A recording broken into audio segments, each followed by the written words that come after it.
Have you ever wondered why some scientific journals are considered more prestigious than others? Or why researchers keep talking about the impact factor? Today we're breaking down what journal impact factors really are, how they're calculated, what they mean, and importantly, what they don't mean. The impact factor, often called the IF, is a number that measures how often articles in a journal get cited. In theory, it tells us how influential or impactful a journal is. And journals love to talk about how big their impact factor is. And it's used to rank these journals.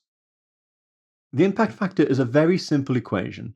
It is the number of citations in year X to articles published in the prior 2 years, divided by the number of articles published during that time. To make that clearer, for a journal's 2025 impact factor, every citation in 2025 to articles published in 2023 and 2024 would be counted, then divided by how many articles were published in those 2 years in total. And that's it. A pretty simple idea, but one that has had big consequences. A higher impact factor might mean that the journal is widely read, that articles get cited more often, or that researchers prefer to publish there. However, universities and funding agencies use impact factors to evaluate research quality and researchers. They are misapplying the impact factor, which has negative impacts on researchers and the research that they produce.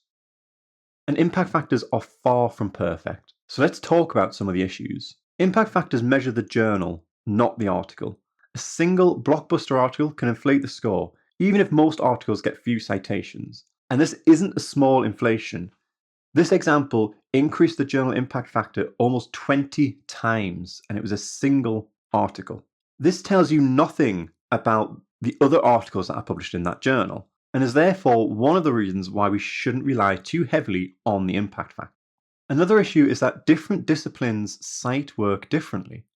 Some fields cite heavily and quickly, whereas others don't. So comparing impact factors across disciplines is very difficult and often doesn't make any sense. Editors can also game the system. Some journals encourage authors to cite the journal itself, which, surprisingly, raises the impact factor. And it isn't just journals doing this kind of behaviour. Institutions can also encourage researchers to cite colleagues' work. Impact factors encourage quantity over quality. Researchers may chase high impact factor journals instead of doing meaningful work. And this is not great, especially when combined with article processing charges. Another big problem with impact factors is that they are calculated by companies that are private entities and often owned by the same companies that own the publishers. This closed proprietary system benefits publishers. So, are impact factors useful? Well, yes, but only as one piece of the puzzle.